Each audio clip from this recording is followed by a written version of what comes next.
प्यारी जू, श्यामा जू, लाडली जू, किशोरी जू, सर्वोपरि महाप्रेम रस और उस प्रेम रस का मूर्तिमान स्वरूप श्री लाडली जू। हमारी जो श्यामा जू हैं, अत्यंत गुप्त रस जो श्री चरणों की दास्ता, जिस सुख का रसास्वादन, जिस रस का रसास्वादन रसिक ललितादि रसास्वादन करती हैं, उस सुख को प्रदान करने के लिए ही इस धराधाम में पधारी हैं।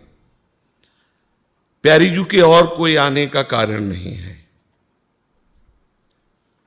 जब जब प्रभु अवतार लेते हैं तो प्यारी जू के अंश से जो प्रकट शक्तियां हैं प्रभु की सेवा में, वो अवतरित होती है।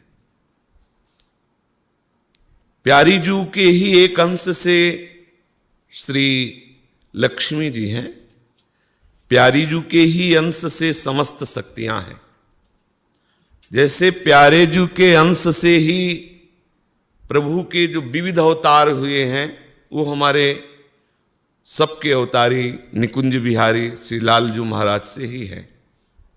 ऐसे ही जितने भी अवतार में शक्तियां हैं, वो सब प्यारी जू के ही अंश की ही मूर्तिमान स्वरूप है।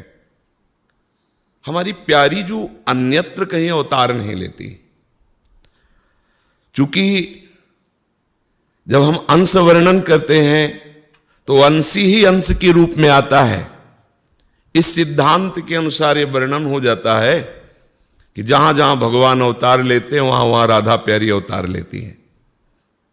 जो प्रायः महापुरुषों ने वर्णन किया, स्तवन में भी आता है कि हे आदि पुरुष, आप जहां जहां अवतार लेते हो वहां वहां किशोरी जू अवतार लेती है।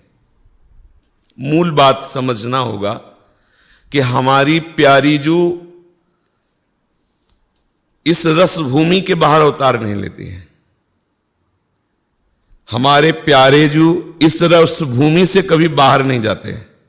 ये रहस्य है, ये गुप्त रीति है, इसे सब कोई नहीं जानता है। सब कोई यही जानते हैं कि जैसे भगवान अवतार लेते हैं तो भगवान की शक्ति राधा है और वो शक्ति अवतार लेती है। पर यहां वृंदावन रजोपसेवी रसिकों की कृपा से बात समझ में आएगी कि जो शक्ति होती है वो शक्तिमान के अधीन होती है।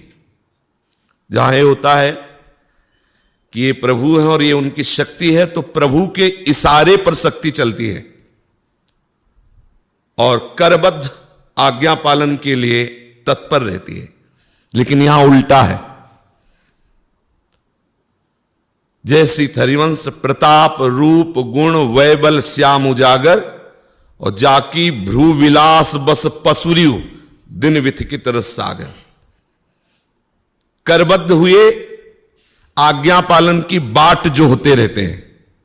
अगर ये शक्ति है और ये शक्तिमान है तो ऐसा कैसे संभव हो सकता है? प्रभु अगर कहीं विवश नजर आते हैं, वो है प्रेम। कहीं भी विवश नजर आते हैं, किसी भक्त के सामने, किसी भी उपासक के सामने, कहीं भी, कहीं पूरे इतिहास में, पूरे चरित्रों में हमारे सर्वसमर्थ प्रभु की कहीं विवशता देखी गई है तो वहां प्रेम होगा। क्योंकि अजित को कोई अधीन कर सकता है तो प्रेम है, और प्रेम की रीति को बहुत अच्छे से प्यारे ही केवल जानते हैं। प्रीत की रीति रंगीलो ही जाने। कहीं भी प्रेम उदय होता है तो अंश में होता है। प्रेम समुद्र नहीं उदय होता। प्रेम समुद्र लाडली जो है, प्रीति का सागर है, सांद्रानंद घन प्रेम मूर्ति किशोरी। अवतार जब होता है तो हमारे ब्रजलीला रस में ये गुप्त बात है। दो अवतार होते हैं। एक तो होता है सीधे निकुंज से प्रेम रस प्रदान करने के लिए प्यारे जू पधारते हैं और प्यारी जू पधारते हैं। धर्म की स्थापना, दुष्टों का दलन आदि आदि। प्रभु के अंश से जो सृष्टि विधान करने वाले भगवत स्वरूप हैं, हमारे ही प्रभु हैं, पर उनके अंश से हैं, ब्रह्मा विष्णु महेश। तो जो वसुदेव जी के यहां प्रकट हुए तो चतुर्भुज प्रकट हुए। कभी कहीं कोई प्रसंग बताना जब नंद जी और यशोदा जी के सामने इन्होंने कभी चतुर्भुज धारण किया? नहीं धारण कर सकते। वात्सल्य के आगे ऐश्वर्य का प्रभाव नहीं चलता। जबकि ऐश्वर्य मिश्रित लीला है, क्योंकि ऐश्वर्य वाले प्रभु यहां पधारे, और जहां ऐश्वर्य वाले प्रभु यहां से पधारते हैं, मथुरा द्वारिका, तो जो ऐश्वर्य उपासक और बाहर शास्त्रीय पद्धति को जानने वाले, उनके लिए बस उतनी ही लीला है। वो उतना ही जानते, इसलिए उनको समझ में नहीं आएगा, क्योंकि उतना ही सुना है और उतना ही जाना है। जो आए वो अपना ऐश्वर्य लीला करके। लेकिन जो हमारे आनंद समुद्र श्री लालजू महाराज हैं, वो वृंदावनम परित्यज्य पादमेकम न गच्छति। और दूसरी बात, जो लालजू यहां प्रकट हुए, उनका जो संपूर्ण रस स्वरूप, श्रृंगार स्वरूप है, वो निकुंज में हर समय विराजमान रहता है। किसी की प्रेमी भक्ति की भी सामर्थ्य नहीं है कि हमारे युगल का साक्षात्कार प्राप्त कर सके। केवल सहचरियों की सामर्थ्य है, केवल वहां यन नारदाजे सुकैरगम्यम वृंदावने वंजुल मंज कुंजे तत्कृष्ण चेतो हरणैक विज्ञ मत्रास्ति किंचित परमम रहस्यम। जब रहस्य को नहीं जानते तो परम रहस्य को कौन जान जाएगा? और ये किनके लिए कह रहे हैं? यन नारदाजे सुकैर अगम्यम। हमारी प्यारी जू और प्यारे जू सृष्टि रचना में नहीं है, सृष्टि काल में नहीं है, सृष्टि विधान में नहीं है। नित्य वृंदावन में नवीन शोभा प्रकाशित जैसे होती है, ऐसे ही नित्य बिहारी बिहारिन जो नवीन नवीन बिहार करते रहते हैं। ना उनका जन्म और ना उनका अंतर ध्यान होना। दो आदि न अंत बिहार करे, समझ रहे? अनादिकाल से अनंत काल तक। ये नहीं कि जब सृष्टि रची गई तो भगवान भी प्रकट हुए श्री कृष्ण रूप में, और फिर राधा रूप में शक्ति प्रकट हुई, और फिर वृंदावन विहार हुआ। ऐसा नहीं है। वृंदावन नित्य है। नवनिकुंजेश्वरी, नवनिकुंजेश्वर श्री लालजू का विहार। चंद्र मिटे, दिनकर मिटे, मिटे त्रिगुण विस्तार, दृढ़ व्रत श्री हरिवंश को मिटे न नित्य विहार। उसी नित्य विहार का परिचय देने के लिए पूरा परिकर आया। सहचरियां आचार्य रूप से आई हैं, प्रियालाल भी अवतरित हुए, प्रकट हुए। जब प्रियालाल यहां प्रकट हुए, जिस समय इनका जन्म उत्सव मनाया जा रहा है, इसी समय उनका नव विलास प्रारंभ है निकुंज में। इसी क्षण नौ किशोरी नौ किशोर का महामहिमा में। इसीलिए बिना रसिक चरण आसक्ति के इस रस में बड़े बड़े सिद्धों का प्रवेश नहीं, साधकों की तो बात जाने दो, जमुहाई आ जाएगी। बड़े बड़े सिद्धों का प्रवेश नहीं। सच्ची मानो ना, बहुत गूढ़ रस है। इस रस की परिचय वृत्ति केवल रसिक चरणारविंद की आसक्ति से। हमने ये नहीं कहा श्री जी के चरणारविंद की आसक्ति से। और हम वही कहते हैं जो हमारे गुरु कहते हैं, जो आचार्य कहते हैं। आचार्य क्या कहें? आचार्य चरण कह रहे श्याम श्यामा पद कमल संगी सिर नायो। सेवक जी महाराज कह रहे हैं कि तेन बचन मानत गुरुद्रोही निस्दिन करत आपनो भायो।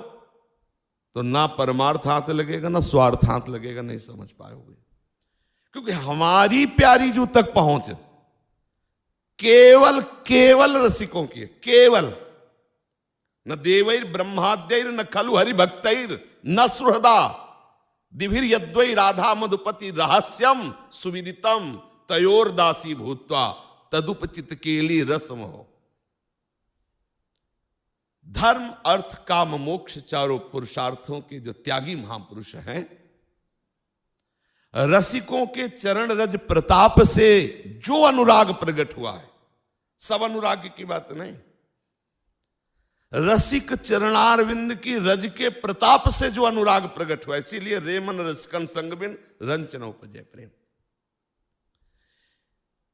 हमारी प्यारी जू की बात हमारी इसलिए बोलते हैं कि कोई कह सकते हैं कि राधा वो थी, उनका उनके साथ ब्याह हुआ हो, ऐसा ऐसा। वो तुम्हारी होंगी कोई राधा, हम नहीं जानते, सुनना नहीं चाहते, जानना नहीं चाहते। हमारी जो राधा है उनका परिचय जानिए, जिनकी महावर रचना करने के लिए स्वयं अखिल लोक चूड़ामणि लालजू ललचाते हैं, और ललितादि सखियों का कृपा कटाक्ष हो जाता है तो निहाल हो जाते हैं। हम उन प्यारी जू के जन्म उत्सव का गान कर रहे हैं, उन प्यारी जू के जन्म उत्सव का, जिनके नेत्रों में नेत्र मिलाने की सामर्थ्य अखिल लोक चूड़ामणि लालजू में नहीं, औरों की तो बात जाने दो, कौन ब्याह करेगा इनके साथ। मुस्कुरा के तिरछी चितवन से हेर दिया तो प्रेम संग्राम में सदैव विजयी रहने वाले लालजू महाराज वेणु करान्निपतिता स्खलितम शिखंडम भ्रष्टम च पीतवसनम ब्रजराज सूनो यस्याह कटाक्ष सर्पात विमूर्छितस्य ताम्राधिकाम परिचरामि कदारसेन। हमारी प्यारी जू तक पहुंच नहीं है। भले आप ऐसा मान ले कि हम राधा बोलते, हम राधा को जानते हैं, जिन प्यारी जू की हम बात कर रहे हैं, जिनके लिए हरिवंश महाप्रभु कह रहे चलो चलो सब वृषभानु गोप के द्वार। क्यों वृषभानु गोप के द्वार? क्यों? क्योंकि मेरी श्यामाजू पधारी हैं। श्यामाजू धर्म संस्थापनार्थ है तो प्रकट हो चुके हैं, श्यामाजू काहे को प्रकट हो रही? बोले वो उनको आनंद प्रदान करने के लिए, जगत को आनंद प्रदान करने के लिए प्रभु आए हुए हैं। तो जन्म लियो मोहन हित श्यामा, मोहन हित श्यामा। मोहन का संपूर्ण हित कौन है? श्यामाजू है। श्यामाजू ने जन्म लिया है। चलो सब वृषभानु गोप के दरवाजे चलो, आज श्यामाजू ने जन्म लिया है। श्यामा नौ किशोरी षोडशी, प्यारे जू की हृदय हार, जो पूर्ण अनुराग रस की मूर्ति है, जिनके श्रीअंग से अनंत बिजलियों की कांति प्रकट होती है। किसी देवता या ईश्वर कोटि का महापुरुष या कोई योगी इतनी सामर्थ्य नहीं रखता कि हमारी राधा किशोरी की तरफ देख सके। अनंत बिजलियों की कांति प्रकट होती है श्री जी के श्रीअंगों से। जब तक राधा चरणारविंद के रसिक का चरणामृत नहीं गया, तब तक वो नेत्रों में सामर्थ्य नहीं कि राधा का साक्षात्कार कर सके। प्रसंग में आगे देवर्षि नारद जी के लिए आता है। जो रस की मूर्ति है वो अनंत बिजलियों जैसी कांति है, लेकिन दुखदायी नहीं, महासुखद। महासुखद, जैसे बहुत बड़ा तेज हो तो दुखद भी तो हो सकता है, लेकिन नहीं, रसमय है।